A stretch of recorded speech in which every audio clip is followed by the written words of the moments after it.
শেষ ম্যাচেও পাকিস্তানের কাছে হার। হোয়াইটওয়াশ হলো টাইগাররা।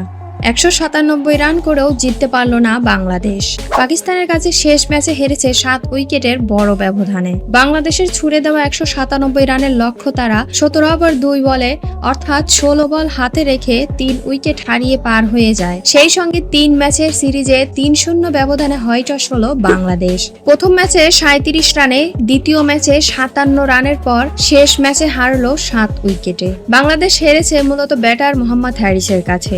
একাই 107 রানে অপরাজিত থাকেন তিনি। এছাড়া সাইম আইয়ুব করেন 45 রান। টস হেরে প্রথমে ব্যাট করতে নামে বাংলাদেশ। ব্যাট করতে নেমে দারুণ সূচনা করে বাংলাদেশ। ব্যক্তিগত 6 রানে যদিও ক্যাচ তুলে জীবন পান তানজিদ তামিম। হাসান আলীর বলে বাউন্ডারিতে কঠিন ক্যাচটি ধরতে পারেননি ফাহিম আশরাফ। অন্যদিকে পারভেজ হোসেন ইমন চালিয়ে খেলতে থাকেন। 5 ওভার 3 বলেই 50 পার করে বাংলাদেশ। তানজিদ তামিমের সঙ্গে পাওয়ার প্লেতে 6 ওভারে 53 রান তুলে দেন ইমন। শেষ পর্যন্ত 70 বলে 110 রানের ওপেনিং জুটিটা ভাঙে তামিমের আউটে। 32 বলে 3টি করে 4 ছক্কায় 42 রান করে ফাহিম আশরাফের শিকার হন এই ওপেনার। পরের ওভারেই সাদাব খানকে উইকেট দেন ইমন। 34 বলে ইমনের 66 রানের ইনিংস ছিল 7টি 4 ও 4 ছক্কার মার। ক্রিজে এসে হাত খুলে খেলা শুরু করেন তাওহিদ হৃদয়, তবে লিটন দাস আরও একবার ব্যর্থ।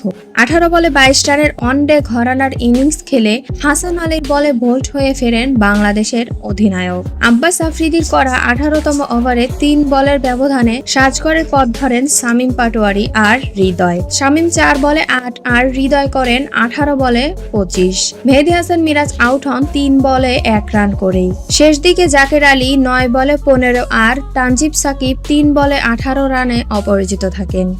সিরিজ আগেই হাতছাড়া হয়ে গেছে। তৃতীয় ও শেষ টি-20 ম্যাচটি বাংলাদেশের জন্য কেবল মান রক্ষার। হোয়াইটওয়াশ এড়াতে ম্যাচ অবশ্য 6 উইকেটে 196 রানের চ্যালেঞ্জিং সংগ্রহই দাঁড় করিয়েছে টাইগাররা। অর্থাৎ জিততে হলে পাকিস্তানকে করতে হবে 197 রান। 197 রানের লক্ষ্যে ব্যাট করতে নেমে 1 উইকেট হারায় পাকিস্তান। এরপর 92 রানের জুটি করে তোলেন সাইম আইয়ুব এবং মোহাম্মদ হ্যারিস। সাইম আইয়ুব আউট হলেও হ্যারিস অপরাজিত থাকেন। হাসান নেওয়াজ করেন 26 রান। অধিনায়ক সালমান আলী আগা অপরাজিত থাকেন 15 রানে। বাংলাদেশের হয়ে 2 উইকেট নেন মেহেদী হাসান মিরাজ, 1টি উইকেট নেন তানজিম সাকিব। সেই সঙ্গে 3 ম্যাচের সিরিজে 3-0 ব্যবধানে হোয়াইটওয়াশ হলো বাংলাদেশ।